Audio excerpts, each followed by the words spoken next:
Dad and sons, mothers and daughters, boys and girls, welcome to the third episode of the African Legendaries.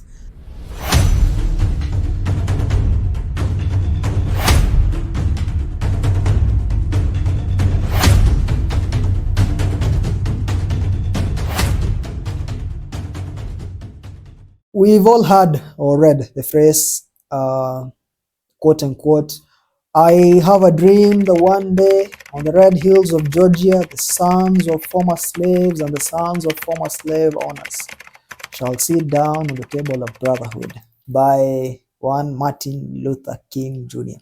By the way, it was until the age of around, I think, 1920 that I realized there's a difference between Martin Luther King, and Martin Luther King Jr.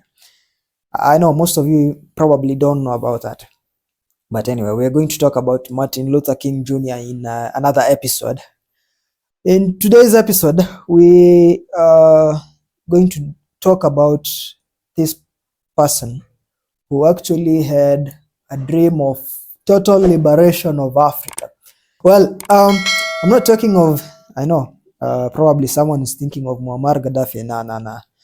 I am talking of one man, but before we get to that, you know, um, he actually reminds me of one time I came across some research done by I don't know who, and it ranked Egyptian women as, I think, the 8th on a list of the most beautiful women we have in Africa. Well, of course, Mother Africa has produced some very beautiful daughters.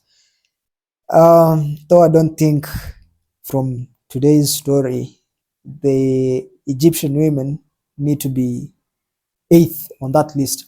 Because, I mean, let's all agree, from Cleopatra to one Fatia Halim Rizk, one lady from Egypt who flew all the way to a West African country, and that was New Year's Eve of 1957, crossing over to 1958. And on that same day, she got married to the man we are about to talk about here. She is the lady behind this successful man, because they say behind every successful man is a woman. Well, I don't know how true that is. Habibi, one Fatia Halim Rizk is the lady behind this man who survived not one, not two, not three, but 5 assassination attempts. Born in 1909 to a goldsmith and a retail trader. Yep, in back then was Gold Coast, currently Ghana. What Kwame Nkrumah, he went to school. He wanted to become a priest, and in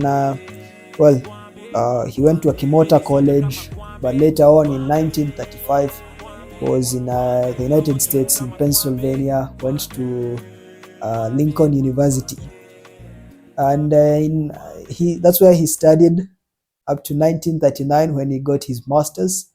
And while in the US, he was the president of the African Student Organization, not only in the United States of America, but also in Canada.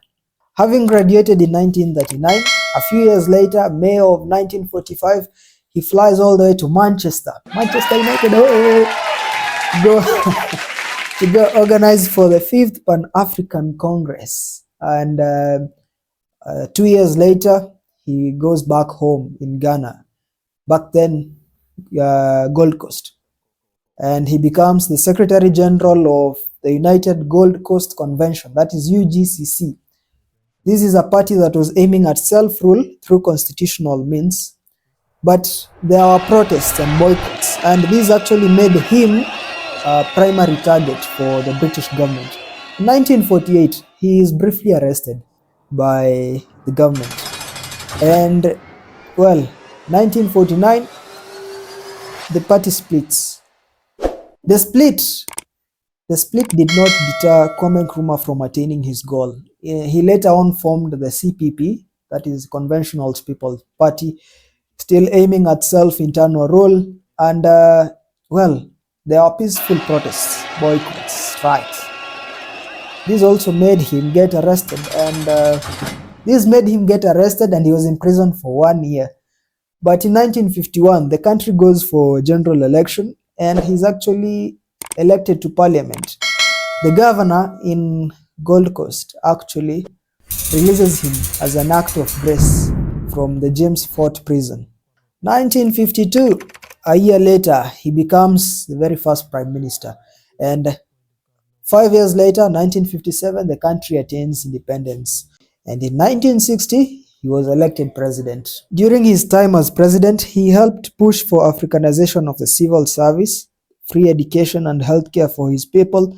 He opposed and weakened tribalism in his country, as well as promoted the Pan-African culture. This ultimately led to the country's economic success. Ghana, known for cocoa production, we had production doubling, as well as exploitation of gold, rapid industrialization with a dam built on the Upper Volta River. And in 1961, we had the Ghana's nuclear reactor project initiated.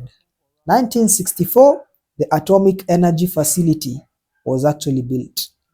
Nkrumah managed to withdraw Ghana from colonial organizations, and he was actually among the founding fathers of the Organization of African Union, based in Addis Ababa, that is in the year 1963. In 2002, the Organization of African Union changed from OAU to AU, the African Union. His visits and alliances did tend to favor the East from China, the Soviet Union, as well as eastern parts of Europe. And these actually deemed him as a threat for the West in terms of spreading the Soviet influence across Africa. Ghana began accruing debts with more infrastructure being built, as well as Kwame started sending military aids to other countries such as Congo and Guinea, which actually led to more borrowing.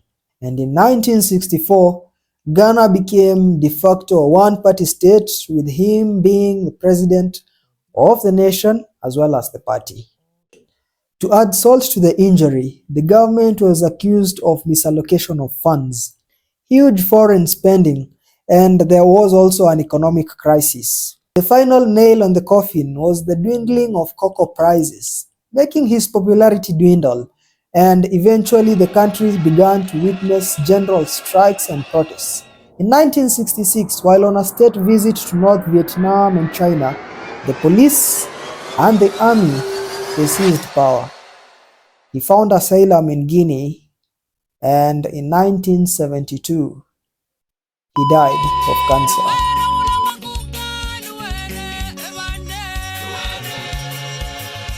What can we learn from his successes and struggles as we navigate the challenges of the 21st century? As they say, Nkrumah never dies. As we look at today's Africa, Nkrumah's influence is still palpable. Make sure to like, subscribe, share, and leave your thoughts in the comments section. Till next episode, peace.